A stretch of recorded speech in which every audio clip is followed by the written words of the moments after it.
Okay, hope everybody's doing well. I'm almost on the mend from my illness I've had the last couple of weeks or so. It's been going around, and some people have had this crud for like almost a month. The guy at the post office said the postmaster said he's been struggling with that, but he's more or less okay right now. But anyway, just not fun. Messes up your voice and messes up the YouTube videos that I wanted to make. But there's been a ridiculous amount of content right now, and I cannot absorb any of it, or I mean all of it. I've been watching a lot of the YouTube Sports Card Hall of Fame, and there's a ton of responses for that, but I just not have been able to watch very much of anything. What I did see, there's this crazy thing here, and puts things in perspective. So I want to show you a couple cards before I get into Mr. Wilson. I'm not going to give him any bad press here, but he just got overly excited about some sort of Mike Trout card.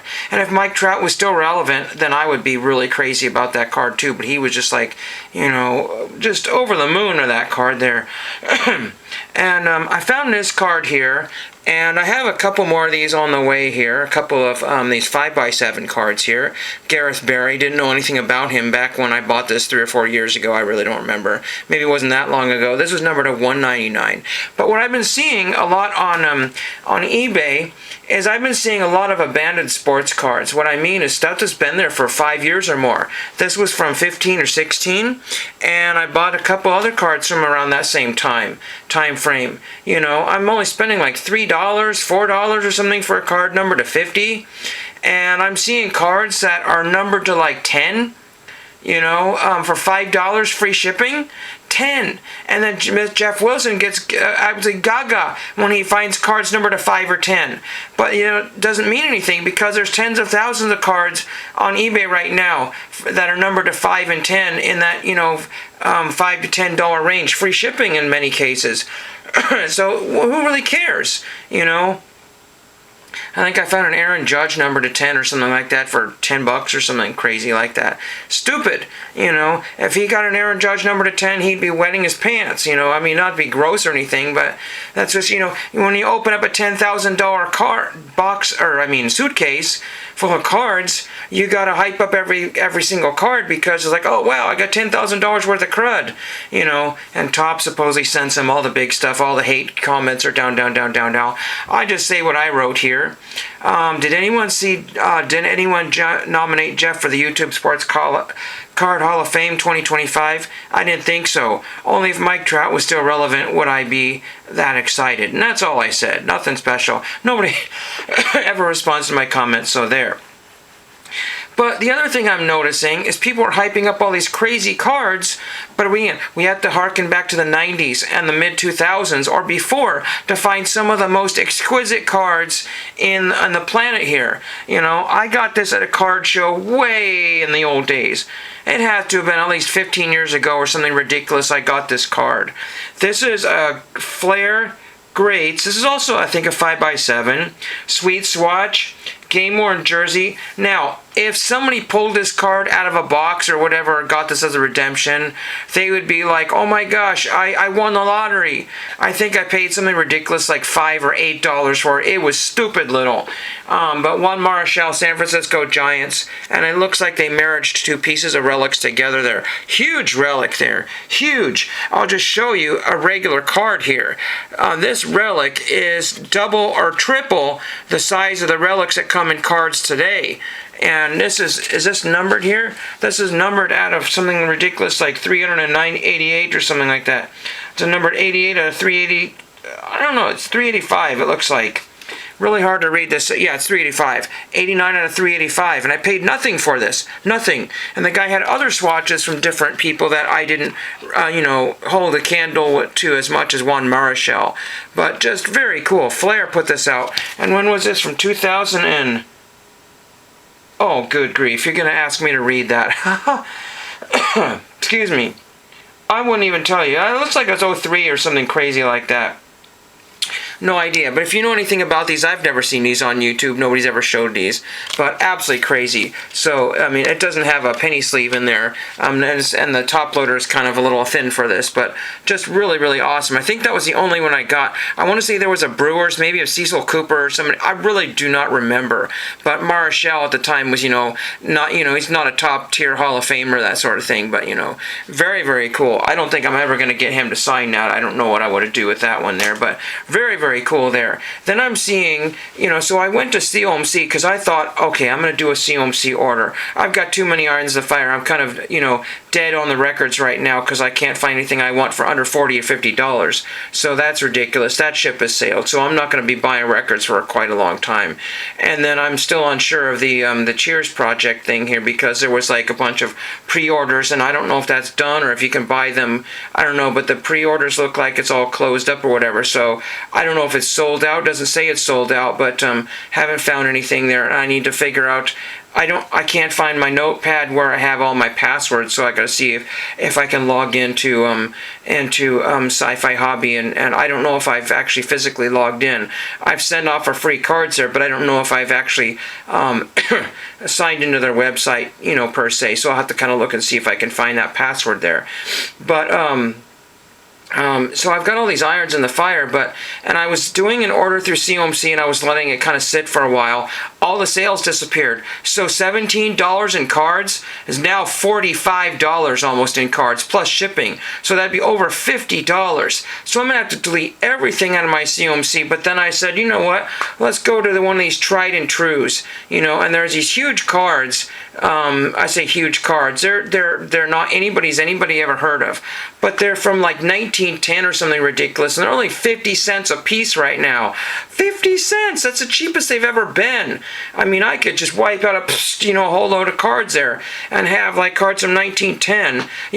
If this guy pulled a card from 1910 from that exact same set, he would be like nerding out. It's like, oh my gosh, this card is 112 years old or something ridiculous, or 114 years old, 15 years old. This is crazy. I should get this card. Oh my, I get this graded, blah, blah, blah, blah, blah, blah, blah, blah, and all this stuff here. And these have been sitting on COMC for a dreadfully long time. Dreadfully long time. Like I said, there's amazing cards that have been banded on eBay and COMC for decades. Like I said, when you go to Burbank Sports Cards, it used to be Two Bros and Sports Cards that used to be on there. They would have cards, they would do breaks and stuff like that and throw all the stuff that they didn't want to deal with onto eBay. And that stuff would be abandoned there for a long time, and then they'd have special deals by X amount of cards, and you could tell when they were put on there because they would do a break from like 2012 or whatever like that, and you just type in 2012 and those would be the oldest ones there, and then 2013, 14, 15, however it was, sort of thing, and that would just be, you could tell. And then I purchased some 5x7s, a whopping $11.50. I found an old Allen & Ginter for $3.50 that was numbered to 50, free shipping. And I got a couple more of these on the way here. One was numbered to 10, and another one was numbered to like 49 or something. I really don't remember what it was numbered to. But again, they were from 15, 16. They've been rotating back and forth. They were listed and delisted. And some of them you can see that it was like April. And so it's like, oh, they've been listed in April. No, that's like 4 or 5 Aprils ago. It's just crazy. That makes it a long time. And again, low numbered cards mean absolutely nothing. Like I said, there's Babe Ruth cards numbered to 10 and 5 and 1 and I mean, you don't need to spend $10,000 to get an awesome card. That's what I'm trying to say. But again, craziness is happening. Somebody put a video out. I think it was Steve Ains Comedy, and he doesn't do a lot of speaking anymore because he's had some medical issues. So he doesn't do a lot of he does a lot of kind of pre put together videos or computer generated videos. But he did like a comments or the steps of how to do a proper card collection. And I just said, you know what? I don't follow common sense. I follow commons. That's what I do. I follow commons because, again, nobody really gives 2 cents about commons unless, they're from, unless it's a baseball common, from 1911, and they'll pay $200 for somebody that you've never even heard of, but they'll pay $200. But I can get a card that's non-sports from 1910. I know Ryan at Breakout Cards has wiped out all the good ones, or whoever it was, Chris Sewell or somebody's wiped out all the good ones. But that's just, so I just have to pick out the also rants. But again, they're the exact same cards, but they're not the superstars, and they're 50 cents. Absolutely nutso. Nutso. This card community is just absolutely bananas. I haven't decided whether I'm going to be making my votes for the YouTube Sports Card Hall of Fame. It's not because people that I vote for don't get in, and sometimes they have, on rare occasion. But, what I'm noticing here is the newer channels that have just become eligible are all the people that are getting votes here. There are people that have been on YouTube for 15 years in some cases that have really no chance of getting in. Again, I don't have the channel platform to show you off, thousands of dollars of cards. Now, you could be like Mr. Wilson and show a $10,000 box and not even have a prayer getting in the thing because his followers are following him or watching all the scam videos and sort of thing, and they're not following the common sense videos, the commons videos. They're not showing people who really, really care about the cards. He's a flipper. He's in business to basically get these hot cards and then dump them when he feels like it's necessary to do so. Vault him or send him off to the PSA, whatever it is, and hope that he gets like a 10, so that, these are the kind of cards that you wouldn't even want to bother to grade because, what are you going to do? When you bother to grade the only card in existence of that particular one, that's really pretty dumb, because now you're just shooting yourself in the foot because if you got a 101 and it comes back an 8, that lowers the price. All bets are off when it's ungraded. Again, it's like all kinds of dreamings. Oh my gosh. And I would show you the cards that I was going to get on COMC, and I might do that at some point. But again, every card collector, regardless of how honest they are, they have stuff they have to private and secret because, again, I have my sources, and some of these sources are ones everybody uses, but I don't necessarily want to share that source at that particular moment. My videos always come out after I've purchased something, but I might still be in the process of purchasing certain cards when I make these types of videos. When I go to COMC, I'm not ready to get my cards out of hock, if that makes any sense there. You can let them sit forever. I don't feel like spending $100 on COMC right now, or even $50, because I was saving up for some other products here. I know it's probably like 12:30 in the evening, and I'll probably throw on something ridiculous like Rick Steves' Travels in Europe because, oh man, I watched Clerks 2 this afternoon. What a ridiculous movie. Oh my gosh. I as much as people seem to like that movie, it's got a great soundtrack, and that's about all it's got going for it. If you ever wanted to hang out with the worst people that you could ever think of, that's the movie for you. I know people that are sometimes like that, but not all the time like that. They're only sometimes like that. Again, it was just, it's a dated movie, and it doesn't have any place in today's society.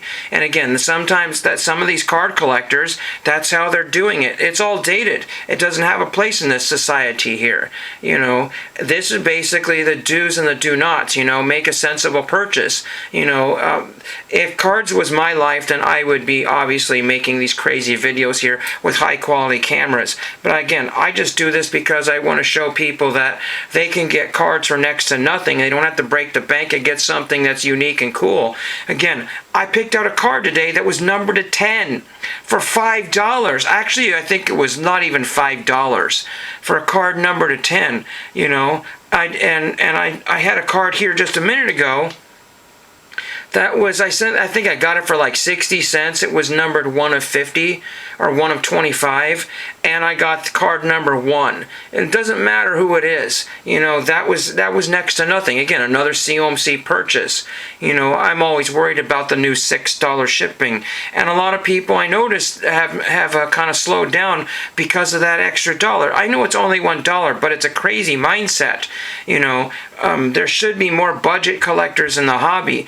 I understand all the vintage craze and people are getting all the, again, I just don't have the funds to do that, and so that's why I will never be in the Hall of Fame. Not that I even want to, because I just don't. I mean, again, I bought this Juan Marichal way back when it was not cool to do so. It was, like I said, I think it was $6 to $8 at the most, and people are like, big deal, Juan Marichal, that'll get five views for that one. I don't even know what that card is worth. I tried to look it up one time and I don't think I found any for sale.